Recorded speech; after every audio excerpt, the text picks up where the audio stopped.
ಇಂದಿನ ವಿಡಿಯೋ ಶಿವಸಹಸ್ರನಾಮದ 8ನೇ ಸ್ತೋತ್ರದ ಕುರಿತಾಗಿದೆ. ಶಿವಸಹಸ್ರನಾಮದ 8ನೇ ಸ್ತೋತ್ರವು ಹೀಗಿದೆ. ಚಂದ್ರ ಸೂರ್ಯ ಶನಿ ಕೇತು ಗ್ರಹೋ ಗ್ರಹಪತಿರ್ವರಃ ಅತ್ರಿರತ್ರ ನಮಸ್ಕರ್ತ ಮೃಗಬಾಣಾರ್ಪಣೋ ಅನಗಃ. ಈ ಸ್ತೋತ್ರದಲ್ಲಿ ಶಿವನ 11 ನಾಮಗಳಿವೆ. ಈಗ ಶಿವನ ಈ 11 ನಾಮಗಳ ಅರ್ಥವನ್ನು ವಿವರವಾಗಿ ತಿಳಿದುಕೊಳ್ಳೋಣ. ಶಿವನ ಮೊದಲ ನಾಮವು ಹೀಗಿದೆ: ಓಂ ಚಂದ್ರಾಯ ನಮಃ. ಈ ಶಿವನಾಮದ ಅರ್ಥ ಚಂದ್ರನ ರೂಪವನ್ನು ಹೊಂದಿರುವ ಆ ಭಗವಂತನಿಗೆ ನಾನು ನಮಸ್ಕರಿಸುತ್ತೇನೆ. ಶಿವನ 2ನೇ ನಾಮವು ಹೀಗಿದೆ: ಓಂ ಸೂರ್ಯಾಯ ನಮಃ.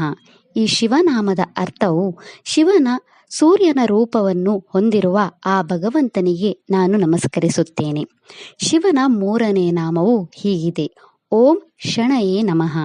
ಈ ಶಿವನಾಮದ ಅರ್ಥ ಶನಿಯ ರೂಪವನ್ನು ಹೊಂದಿರುವ ಆ ಭಗವಂತನಿಗೆ ನಾನು ನಮಸ್ಕರಿಸುತ್ತೇನೆ. ಶಿವನ 4ನೇ ನಾಮವು ಹೀಗಿದೆ: ಓಂ ಕೇತವೇ ನಮಃ.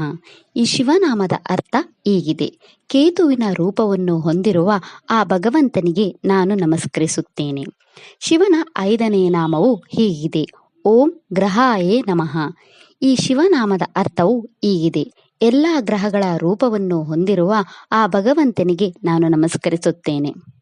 ಶಿವನ 6ನೇ ನಾಮವು ಹೀಗಿದೆ: ಓಂ ಗ್ರಹಪತಯೇ ನಮಃ. ಈ ಶಿವನಾಮದ ಅರ್ಥವು ಹೀಗಿದೆ: ಎಲ್ಲ ಗ್ರಹಗಳ ಅಧಿಪತಿಯಾದ ಆ ಭಗವಂತನಿಗೆ ನಾನು ನಮಸ್ಕರಿಸುತ್ತೇನೆ. ಶಿವನ 7ನೇ ನಾಮವು ಹೀಗಿದೆ: ಓಂ ವರಾಯ ನಮಃ. ಈ ಶಿವನಾಮದ ಅರ್ಥವು ಹೀಗಿದೆ: ಎಲ್ಲದರಲ್ಲೂ ಶ್ರೇಷ್ಠನಾದ ಆ ಭಗವಂತನಿಗೆ ನಾನು ನಮಸ್ಕರಿಸುತ್ತೇನೆ. ಶಿವನ 8ನೇ ನಾಮವು ಹೀಗಿದೆ: ಓಂ ಅತ್ರಾಯೇ ನಮಃ. ಈ ಶಿವನಾಮದ ಅರ್ಥವು ಹೀಗಿದೆ: ಅತ್ರಿ ಋಷಿ ಕುಲದಲ್ಲಿ ಜನಿಸಿದ ಬುಧನ ರೂಪವಾಗಿರುವ ಆ ಭಗವಂತನಿಗೆ ನಾನು ನಮಸ್ಕರಿಸುತ್ತೇನೆ. ಶಿವನ 9ನೇ ನಾಮವು ಹೀಗಿದೆ: ಓಂ ಅದ್ರಾಯ ನಮಸ್ಕಾತ್ರೇ ನಮಃ. ಈ ಶಿವನಾಮದ ಅರ್ಥವು ಹೀಗಿದೆ: ಅತ್ರಿ ಋಷಿಯ ಪತ್ನಿ ಅನಸೂಯ ದೇವಿಗೆ ನಮಸ್ಕಾರ ಮಾಡಿದ ಆ ಭಗವಂತನಿಗೆ ನಾನು ನಮಸ್ಕರಿಸುತ್ತೇನೆ. ಶಿವನ 10ನೇ ನಾಮವು ಹೀಗಿದೆ: ಓಂ ಮೃಗಬಾಣಾರ್ಪಣಾಯೇ ನಮಃ. ಈ ಶಿವನ ನಾಮದ ಅರ್ಥವು ಹೀಗಿದೆ: ದಾರುಕ ಕಾಡಿನ ಋಷಿಗಳಿಂದ ಜಿಂಕೆಯನ್ನು ರಕ್ಷಿಸಲು ಬಾಣಗಳನ್ನು ಬಿಟ್ಟ ಆ ಭಗವಂತನಿಗೆ ನಾನು ನಮಸ್ಕರಿಸುತ್ತೇನೆ. ಶಿವನ 11ನೇ ನಾಮವು ಹೀಗಿದೆ: ಓಂ ಅನಗಾಯ ನಮಃ. ಈ ಶಿವನಾಮದ ಅರ್ಥ ಪಾಪಗಳಿಂದ ಸಮೀಪಿಸಲಾಗದ ಆ ಭಗವಂತನಿಗೆ ನಾನು ನಮಸ್ಕರಿಸುತ್ತೇನೆ. ಇದಿಷ್ಟು ಶಿವನ 11 ನಾಮಗಳ ಬಗ್ಗೆ. ನಾಳೆಯ ವಿಡಿಯೋದಲ್ಲಿ ಶಿವಸಹಸ್ರನಾಮದ 9ನೇ ಸ್ತೋತ್ರದ ಬಗ್ಗೆ ತಿಳಿಯೋಣ. ಓಂ ನಮಃ ಶಿವಾಯ.